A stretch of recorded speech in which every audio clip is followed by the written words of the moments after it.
రాసిన రాతలిచ్చట మార్చుతూ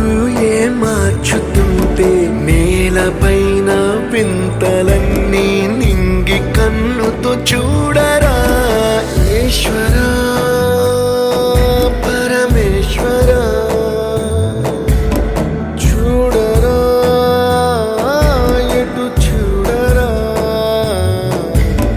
మసకబారిన కంటి పాపకి ముసుగు తీసే వెలుగులాగా కాలమడిగిన కఠిన